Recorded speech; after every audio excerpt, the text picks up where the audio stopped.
With Excel 2013 comes a new feature with charts, and that is the recommended charts.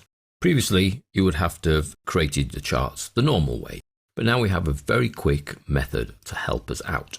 Let's take the Sales Data 2013 file and we'll work with January. Now, I have my data and I'm thinking this would look quite good with a chart to graph that data.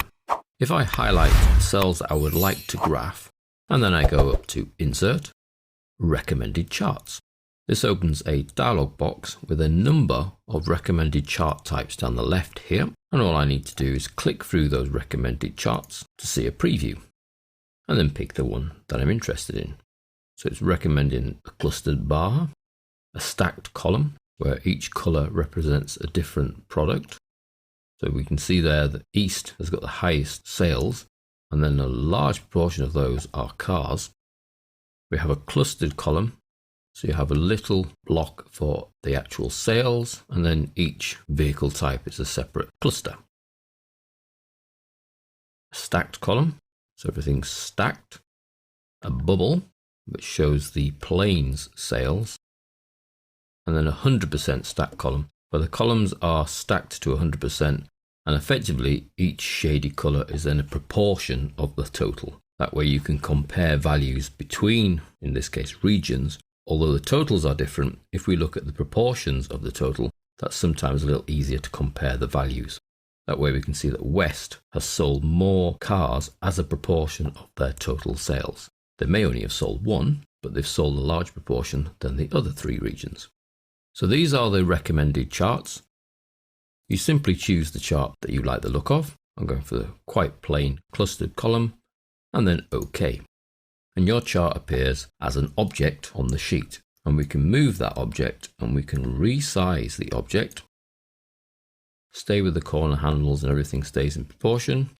Use the horizontal and the vertical and things are moved out of proportion, but you will find once you've finished resizing the object area, the graph scales to fit inside the area.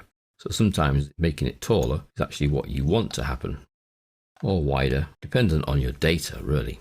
Now you can see with the graph selected that the data being used is highlighted. So this red area here are your labels, the purple area there are your labels for each of the clusters, and then the blue area is the actual value that is being graphed in each of the bars. And that's a recommended chart. Very quick and easy. If we did the same in February, you'll see this time I'm not actually going to highlight any data. Insert a recommended charts, and it manages to pick up this whole data set. And because I've highlighted nothing, you'll see it's actually including the total in the graph, which will skew some graphs, because the total obviously is much larger than an individual region. But we're still offered a number of chart types.